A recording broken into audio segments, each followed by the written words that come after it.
Bon,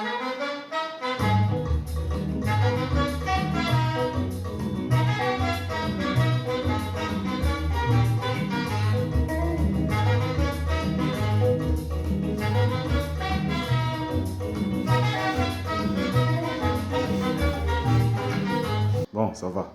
Bonjour les amis, j'espère que vous allez bien. Je commence cette vidéo avec cette musique en l'honneur d'un pilier de la musique sénégalaise, un baobab de la musique africaine qui nous a malheureusement quittés ce dimanche 14 mars 2021, Monsieur Thione Ballago Seck. Je profite de cette vidéo pour partager ma plus profonde sympathie aux parents, aux fans et aux amoureux de la Wolof Music.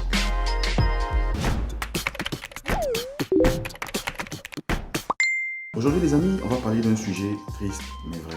Si vous avez une vision, si vous êtes jeune, si vous avez des projets, certainement que vous vous y retrouverez. Vous savez, dans la semaine, j'étais en train de lire une histoire. C'est l'histoire d'un jeune homme qui avait le rêve de changer la vie des gens avec des concepts hors du commun. Il avait un esprit brillant et ses concepts semblaient venir d'un autre monde. Lorsqu'il partageait ses idées à son entourage, il le prenait pour un fou. Il parlait des choses que ne pouvaient même pas concevoir. Ses frères le prenaient pour un plaisantin et même ses propres parents considérait que tout ce qu'il disait c'était des enfantillages, une crise d'adolescence, de jeunesse qui allait vite passer. Puis, n'ayant malheureusement pas trouvé un appui dans sa famille, ce jeune garçon a commencé à rechercher des personnes qui pouvaient le comprendre, le soutenir et l'aider à évoluer. Et depuis ce jour, il n'a plus jamais parlé de ses idées, de ses concepts à ses parents. Quelques années plus tard, il commença à recevoir des sollicitations de personnes qui étaient intéressées par ce qu'il disait. Et petit à petit, l'oiseau fait son nid. Il s'est fait donc un nom dans une certaine communauté restreinte et de bouche à oreille, étant passionné et sûr de lui, des scientifiques, des docteurs, des politiciens ont commencé à s'intéresser à ses interventions. Et puis un jour, un de ses frères passait dans un quartier.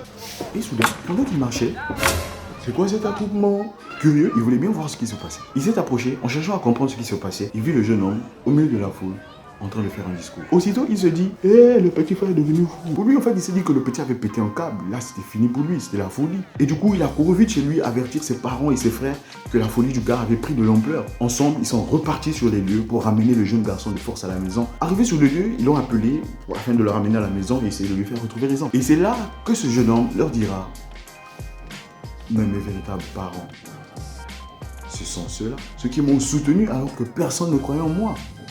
Ce sont là mes véritables parents. Waouh! Ça peut paraître incroyable, mais c'est vraiment triste de voir comment ses propres parents n'ont pas cru en lui. Ils le considéraient comme un fou. Ça veut dire qu'ils ne le connaissaient même pas. Ils vivaient dans la même maison, ils dormaient dans le même lit, mais en fait, ils étaient dans deux mondes différents. Je bénis Dieu que les mentalités des parents, et surtout les parents africains, ont beaucoup évolué. Mais il y a beaucoup d'entre nous qui ont eu des parents dont la seule communication se faisait par les regards.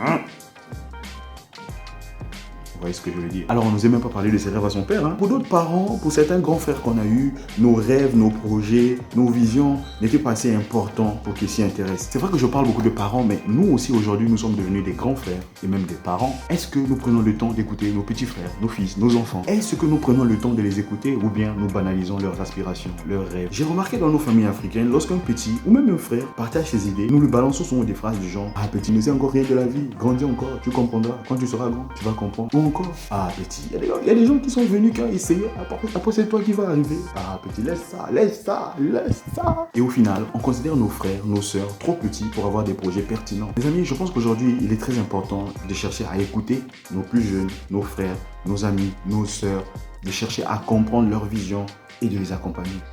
Bon, j'ai beaucoup parlé aussi. Voilà, c'est ce que je voulais vous partager. Please, partagez cette vidéo pour sensibiliser un parent, un ami, un frère, une sœur à prendre conscience que nous devons être des appuis, des soutiens pour les autres. Nous devons leur permettre de trouver en nous des aînés capables de les comprendre, de les soutenir, de les accompagner, de leur montrer le chemin et de les accompagner dans la poursuite de leurs objectifs. Je vous souhaite une agréable journée, une excellente semaine.